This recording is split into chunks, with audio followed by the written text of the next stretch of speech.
Good evening and welcome to Babson College for tonight's varsity hockey game between your Needham Rockets and the Framingham Flyers.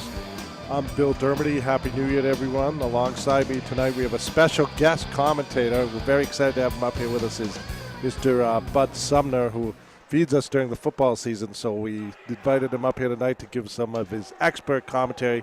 He says he's been coming to all the games, so I'm sure he'll have some good insight for us. He already actually did have some good insight for us before the game as he talked to some people from Framingham. And what did you find out about the Framingham team, Bud? Thanks for having me, Bill. I was actually talking to the Framingham captain who's injured, Ryder Lessing, and he told us that the big guns for Framingham are Tim Tierney, their assistant captain, a defenseman senior, and then their goalie, multiple-year starter, Jason McCarthy. So last year, I believe I did this game when they played over, what's that MDC rink over in the Charles? I can't remember the name, but we played them over there. I just remember it was very cold rink, like it's cold out tonight. Daily rink. It was cold rink, and I'm sure it's cold tonight as it's a very cold night out there, but it's not too bad in here. I think we tied them last year 4-4. Hopefully we get a little better result tonight, and we are underway. James Fisher facing off. Needham wins the draw, and McHale sends it right down the ice. It will be an icing. You don't see that too often. Icing on the goalie, huh? In the first 9 seconds. So hopefully they could do a little better. I guess you were telling me the boys basketball lost to Framingham last night. It was a close match, but they lost by 4 points. So hopefully the hockey team could get a little revenge tonight against these Flyers. Yeah, freshman and JV hockey both won, but varsity unfortunately did not. So Needham pulls it into the Framingham end. Arno's in the corner there, getting support from his line mates, Caleb Niles and James Fisher. Fisher now with it. Looking to center it. Goes right across. Back to Cats.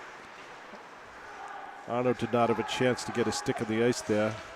Framingham flicks it out of the zone. Cats now with it. Trying to clear the zone. Ricky Tamkin is on with defense with Cats. His brother, usually Dylan, is up here helping us out filming, but I guess JV had a dinner or something tonight. So each team seemed to be feeling each other out here. No one can really get some flow. There's a long shot in. McHale covers it up and will get a face-off.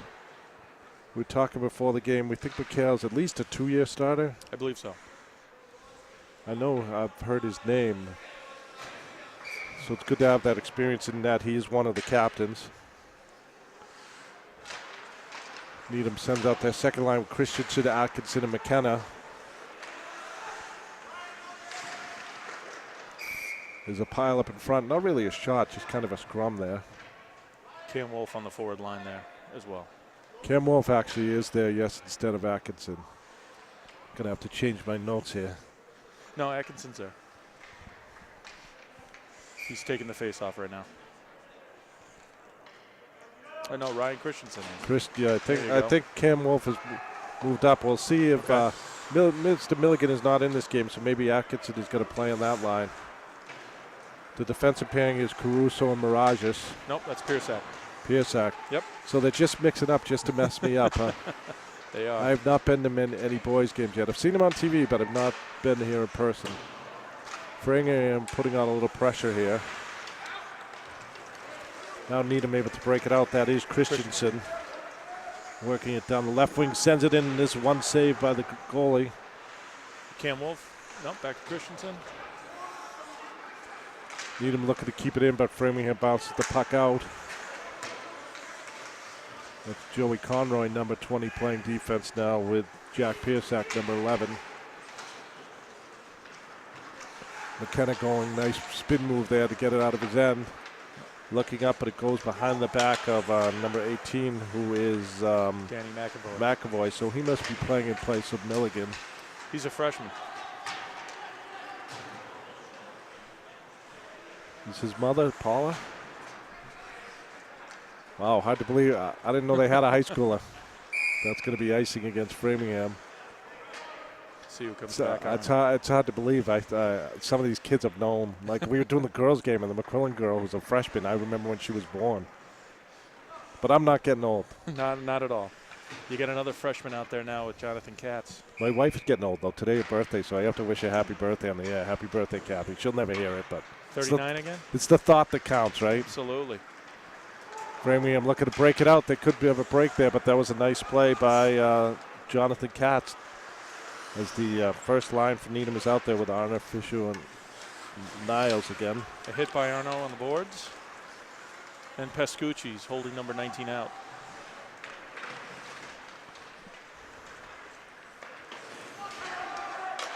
Looking for, interesting, I meant he had the shot there at Ains, but he looked for the pass. Here's a break from Needham.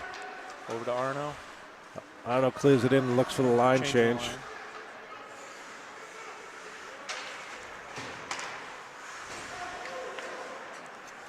Tamkin and Canavan on defense now. So it looks like the line tonight is going to be Christensen with McKenna and Wolf.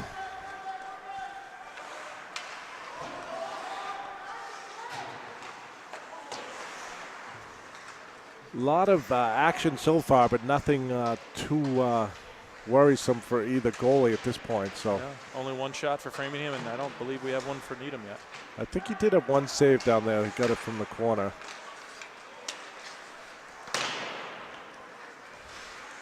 I think we'll have to watch, as in any game, how the penalties play out, because you don't want to be shorthanded.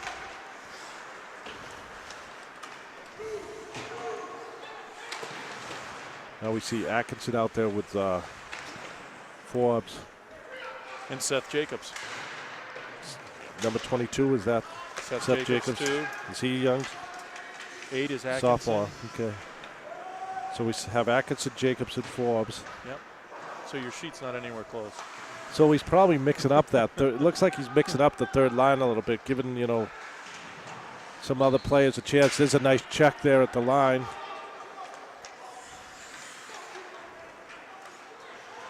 Jack Piersack with the check.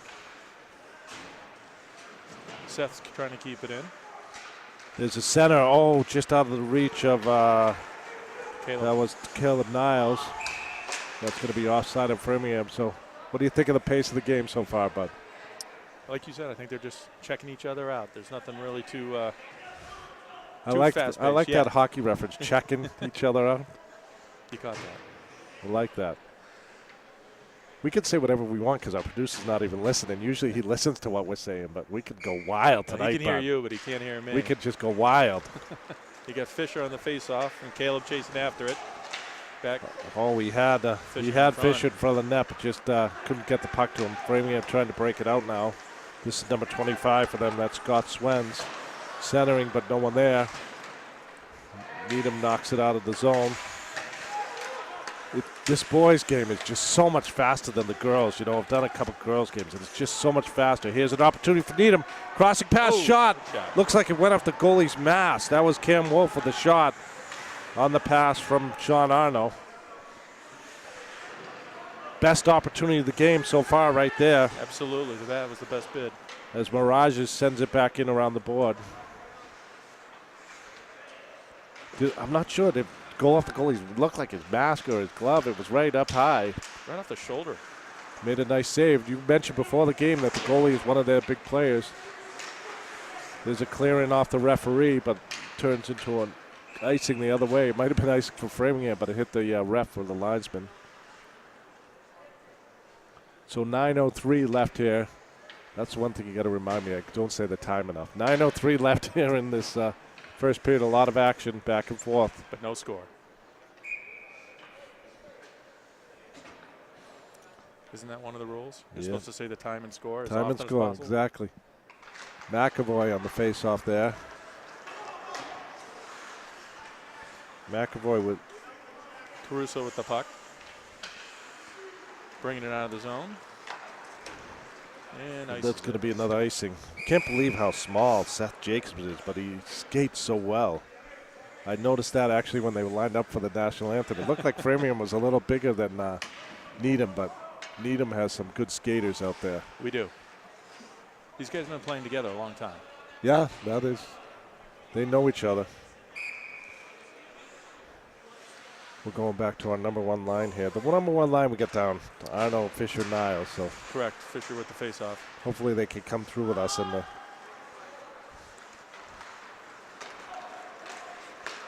Nice movement. It looks like Piersak is Nice out passing. there with Caruso on D. That's a hook. That looks like a hook, There and we they will go. call it. Refs don't always agree with us, but they saw that one. So let's see what Needham can do here on the power play, and we'll see who Coach O'Leary sends out there for the power play. What they've been doing is they've been dropping James Fisher back at D, along with Katz, and then they've got Christensen, Arno, and Connor Forbes. So that's exactly what they do, as we see Fisher out there at the right defensive spot. Needham wins the draw, which is always key, and there's a Framingham play without a stick, so Needham had an opportunity there, but really didn't take the best advantage of it, and Framingham tries to get a shot on. That's number 17 for them, Joey Gilbert. Power plays in high school are only a minute and 30 seconds, so you really got to take advantage of them. Here Needham able to get it in the zone. Oh, nice shot by Arno. That was a pass from Fisher, I believe. Another key stat I think of the game that we don't always keep track of is face-offs, because especially on the power play or when you're shorthanded, you want to win those face-offs. Well, Ryan does a good job doing that, and then having James behind him with Katz.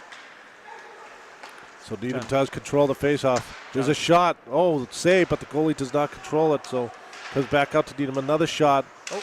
That went off the Needham player, Christensen. Another penalty with a slash on number 12 for Framingham. That's not smart. Good for Needham. So for a little more than a minute, we'll have a 2-minute advantage. 41 seconds actually left on that first penalty, so. Same lines out there? I believe it is, yep. It's hard to see sometimes with that vantage because we're looking right down to the left here, and our cameraman set up to the left. But another face-off win for Needham. Shot just wide by Fisher back at the point. Sometimes I get nervous when the offense is playing the point, but so far Needham has been able to control it, so you don't really have to worry about having a defenseman, especially with a 5-on-3. Center, but nobody there. Hopefully Needham can get to it. Oh, nice play by the Framingham player there. That was Joe McGinnis. Or actually, I'm sorry, Colton Chasey. Number 4 for them, Tim Tierney, is their assistant captain. He's, I think, one of the bigger defenseman players that you were. So now we have a little change up with Jacobs, McKenna, and Niles out there. With Caruso and Piersak. Here's Caruso bringing it up. You have 5-on-3. Really, only 5 seconds left, though. Be nice if we could get it to the front. And now Framingham does get one player back, as you see him coming in your picture right there. Number 7, who was in the penalty box and got that fortunate bounce over to him, and he was able to clear it. 6:49 left here in the first period. 37 seconds left on the penalty to number 12, John Barnett. McKenna over to Seth Jacobs.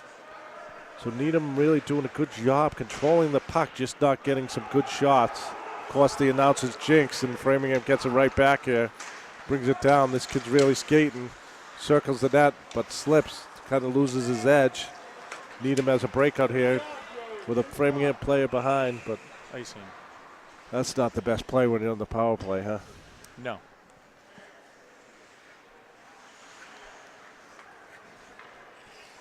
Pretty good crowd over there in the stadium.